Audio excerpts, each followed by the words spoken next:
pá. Fecha com água de malvas que isso passa.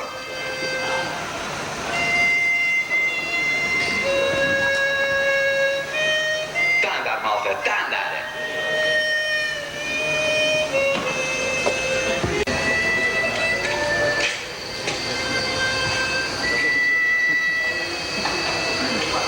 A escrever com esta luz e não escreves a vista.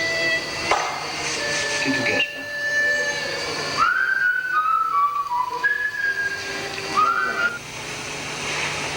Uma lição a reter.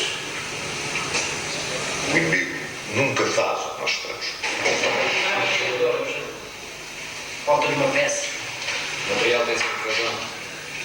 Veja lá, esperamos. Nunca mais acenderás no meu o teu cigarro. Irmos todos aqui para a mesa.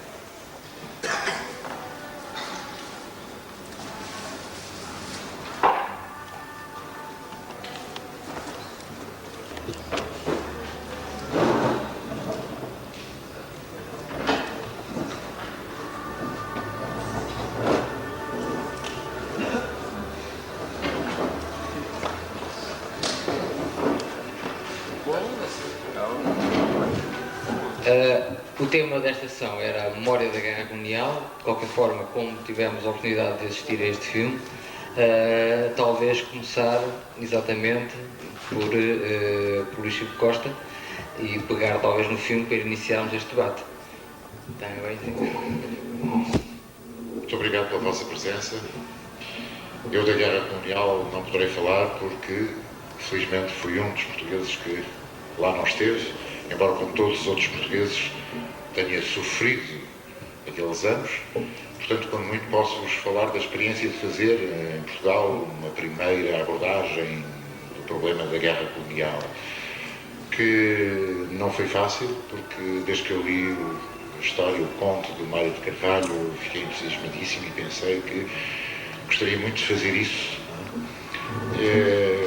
Evidentemente, como todos sabem, um filme de guerra é um dispendioso, e embora nem eu, nem o Mário quiséssemos fazer um filme de guerra à americana, não é? Porque uma das nossas preocupações desde que começámos a conversar foi que o filme não perdesse a identidade cultural. Não nos interessava tanto que houvesse muitos helicópteros, muitos canhões, muitas armas a disparar, interessava-nos muito mais os problemas que, enfim, nós julgamos que transparecem do filme, não é? Mas de qualquer maneira, se tivéssemos tido outros apoios, talvez pudéssemos ter enchido um pouco mais o filme com aquelas coisas que, enfim, todos nós gostamos de ver nos filmes, carros a andar de um lado para o outro. Infelizmente isso não foi possível porque nós pedimos o apoio das Forças Armadas Portuguesas, não é? Pois sem elas eu julgo que muito dificilmente se poderá fazer qualquer coisa sobre a guerra colonial. E não obtivemos qualquer apoio, antes pelo contrário, encontramos realmente um muro. Isso explica que não pudéssemos ter um caminhão, um jipe, naquelas cenas iniciais, a passar de um lado para o outro, que tivéssemos procurado zonas que não sejam aquelas que estão sob a jurisdição militar e que são naturalmente aquelas que mais se parecem com os territórios africanos, que não tivéssemos disponibilidade de muitas armas, porque espero bem que não tenham notado, mas armas autênticas, G3 autênticas, só aquelas quando o ator está em primeiro plano.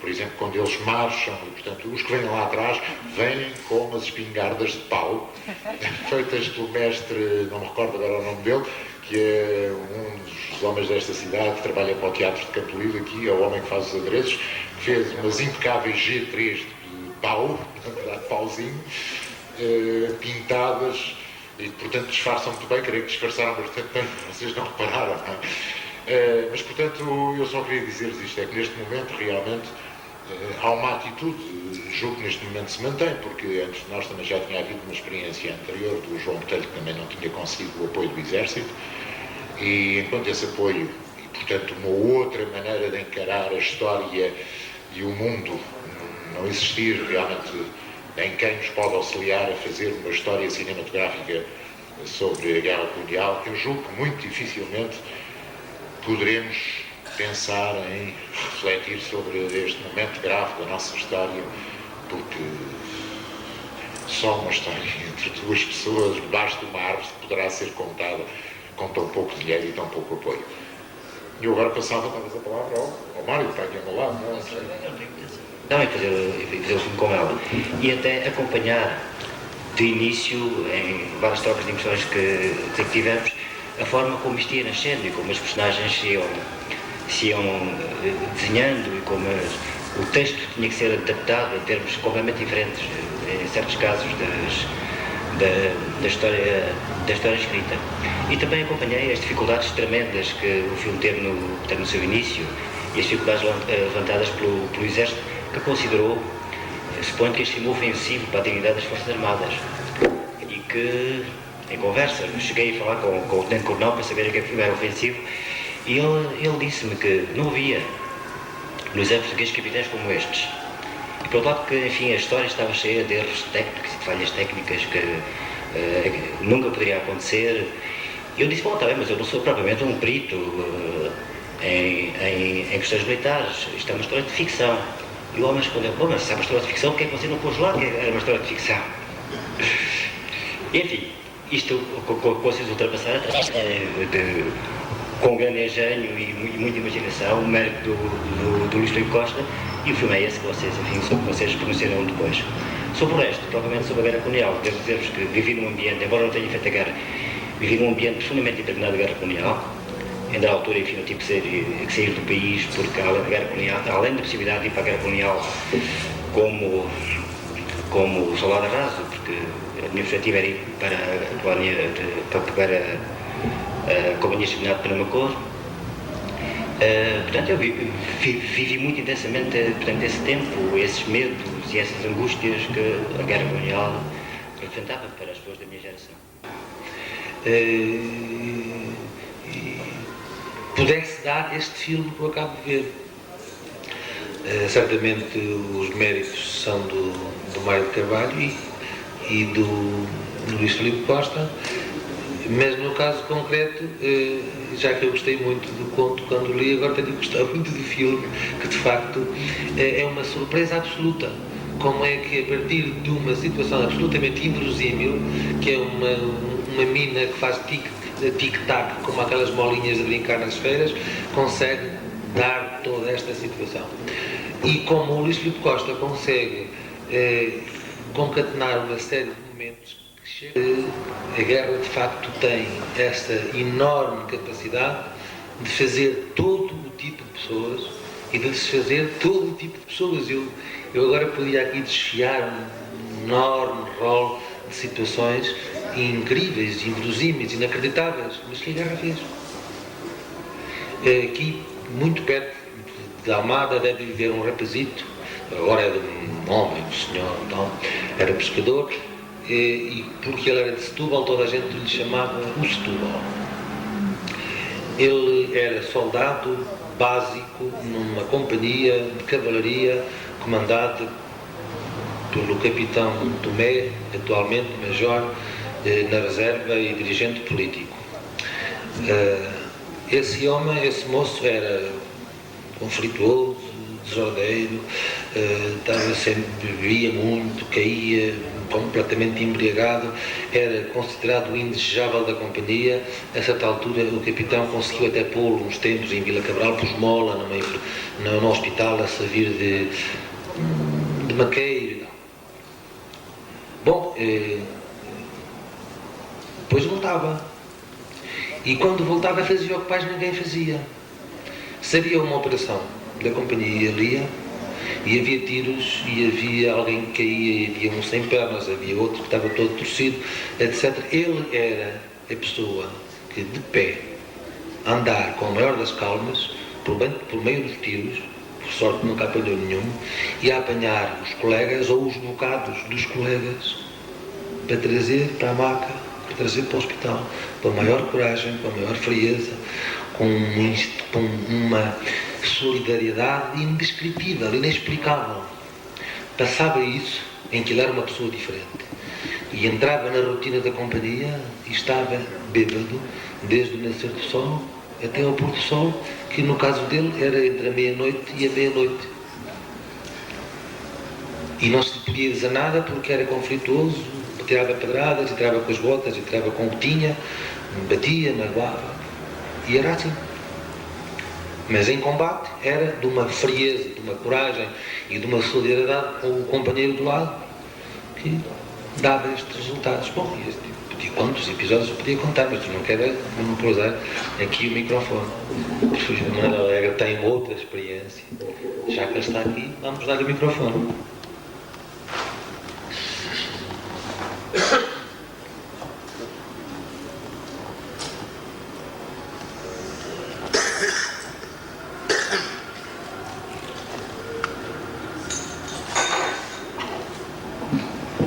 Bom, eu começo pelo conto do Mário Carvalho e pelo filme.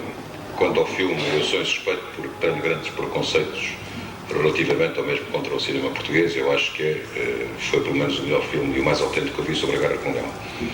Quanto à história que eu já tinha lido, fiquei muito surpreendido hoje a saber que o Mário Carvalho não tinha estado na guerra, porque não sei se tem erros técnicos ou não, mas eu que lá estive posso dizer que é uma história que tem uma grande autenticidade, uma grande verdade humana e de situação. E aquela guerra era uma guerra em que frequentemente a ficção ultrapassava a realidade. Por exemplo, muitas vezes ia-se na picada, via-se algo que tinha uma aparência de mina, ia-se a ver e não era mina. E depois, de repente, deparava-se com, por exemplo, um farrapo, levantava-se o farrapo e era mina. É um tipo de guerra em que se chega a fingir que é a guerra que de veras é, parafraseando o poeta. Bom, mas o mais importante, penso que é este tipo de iniciativa e aquilo que hoje nos reúne, ou seja, reavivar a memória da guerra. Porque o que é grave é que dá a impressão hoje que a guerra, ela própria foi uma ficção, que a guerra não existiu. Isso é que é grave. Ora, a guerra, de facto, existiu. E fecha um ciclo da nossa história, um ciclo que começa com a partida para Ceuta em 1415 e termina em 25 de abril de 1974. É grave hoje que se pretenda fazer esquecer a memória da guerra. Mas é igualmente grave que se procure hoje refazer a história da própria guerra, nomeadamente através da falsificação do que foi a guerra colonial. Apareceu recentemente um livro editado ou publicado pelas Forças Armadas.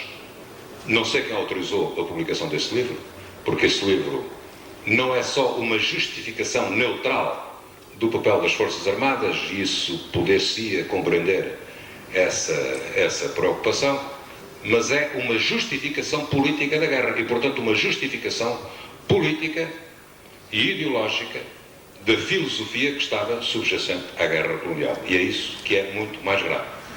E é isso que nos obriga, de novo, a tomar posição. Porque, curiosamente, hoje, o tema da guerra, depois do 25 de Abril, 14 anos depois do 25 de Abril, e o 25 de Abril fez como uma iniciativa de uma parte das Forças Armadas, fundamentalmente para acabar com a guerra colonial e para encontrar uma solução política para a guerra colonial.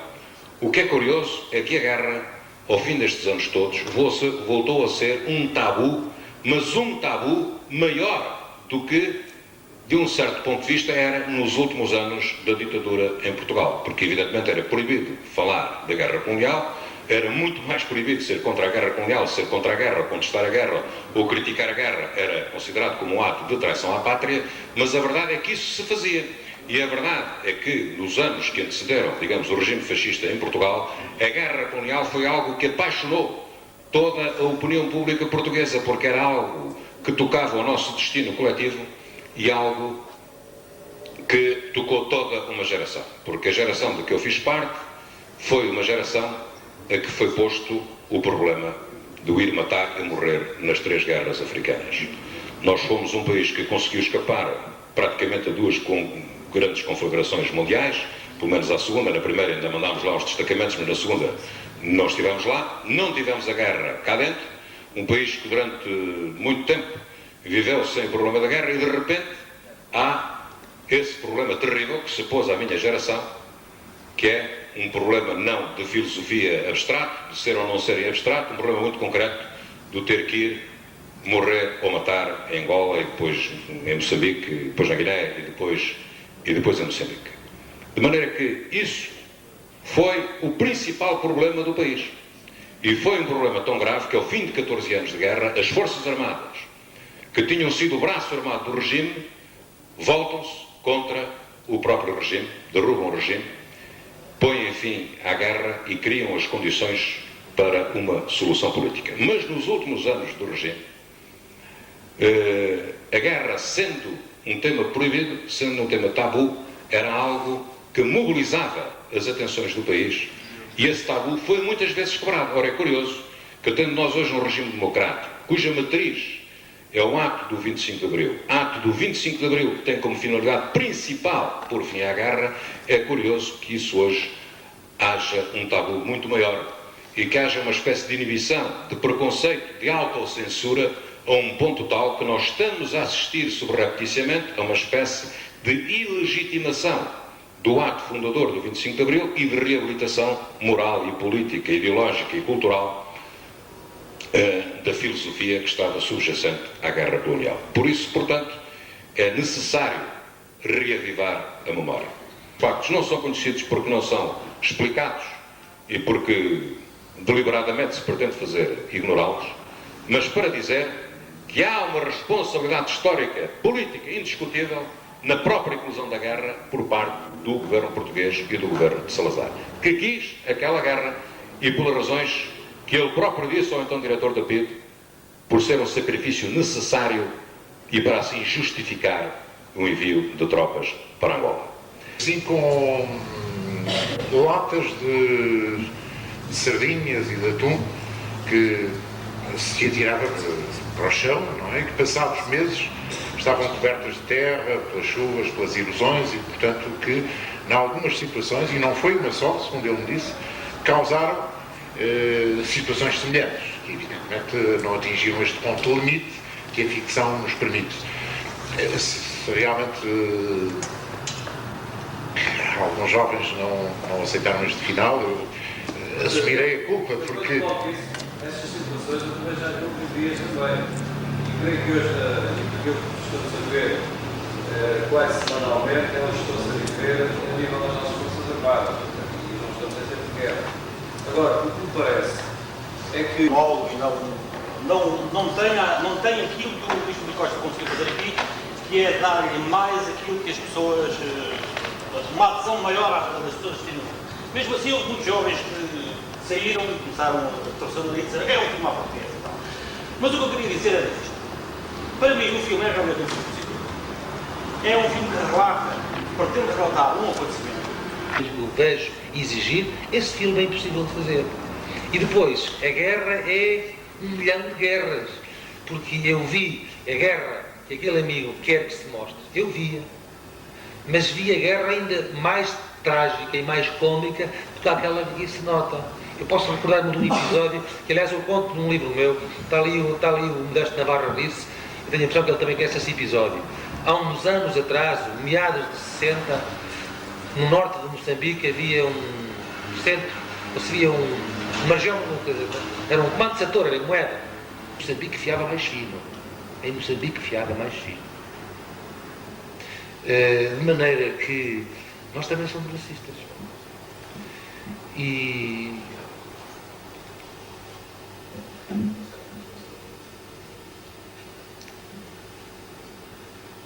nós... Desculpe ter palavras. Então, a hora já vai um pouco adiantada, não sei se há assim mais alguém que queira dizer alguma coisa. De qualquer forma, em nome do Centro Cultural Almada, queria agradecer a presença dos convidados e todos que participaram nesta sessão. Queria também lembrar, se quiserem assistir amanhã à peça de teatro que decorrerá no Teatro Municipal, a Ângela tem bilhetes e podem levantar ali os bilhetes para amanhã. E pronto, era só. Boa noite e obrigado.